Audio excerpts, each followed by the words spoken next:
Okay, so this is what I do. I take the leave out and then I mowed it down with the foam. Usually I use Nairobi, but I was out of Nairobi, so my second place runner is the Affirm foam, and I put that on the hair, the leave out.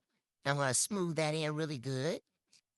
And most of the time I just put it on the top part, but sometime when a client has a lot of split ends, I will drag it down to the end of their natural hair just so it blends in better and smoother. So that's what we do here. Because sometimes when they have a lot of split ends, if you don't put this mousse to the bottom, the split ends will still fray.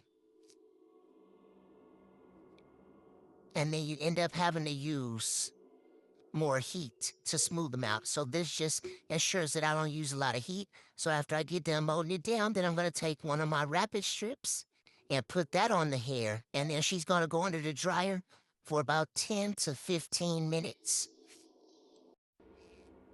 Next, I'm going to get my rapid strips. You can use the extra large ones or the regular size. It really doesn't matter, but these are the ones I prefer because these work better for the short haircut, so I just use them for everybody pretty much.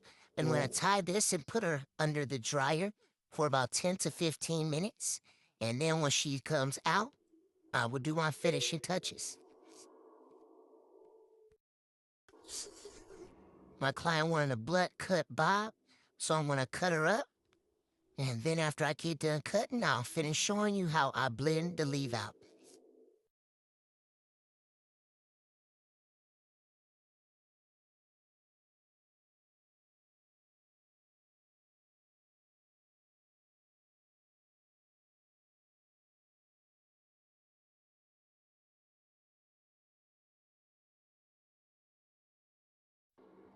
So I'm going to use the wax stick, but I'm going to use it really, really light, not heavy, because you don't want your weave to be oily. So you just tap it just a little bit.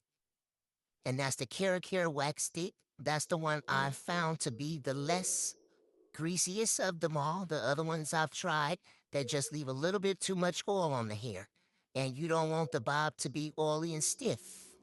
So you want to just get the Cara, trust me on that, and dab it just a little bit. Don't press hard into the hair because then you're going to leave a little bit too much. Then after that, I'm going to take it, lift it up, and then press it. I'm going to press the top part of the weave as well. That's why I separated the hair at the top, because this would gives it a flatter look by pressing and then going through there and just flat ironing that last layer of track at the top. That makes it so it's extra smooth. And make sure when you're pressing it, you're using the back of the pressing comb. That's important because that's the weight of the pressing comb. That's what straightens the hairs, not the teeth part.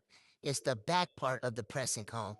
That's another reason why the original pressing combs are better than the plug-ins when it comes to this, because the weight of the real pressing comb is heavier, hence making you able to flatten it out more than you can with the regular pressing comb, if that makes sense.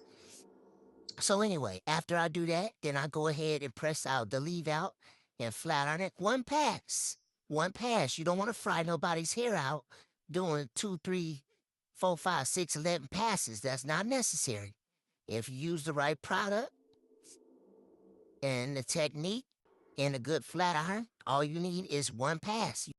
Next, I'm going to hit her with the Bio Silk just a little bit. I'm almost out. Oh, shoot. It's time to re-up. But yeah, just a little bit. Just a dab. Not too much. Not too much. And then you're going to put that right on the top. And that's going to make sure that in 2, 3 days, her hair is still laid at the top. And you hit it with a little oil-free shine spray. Not too much.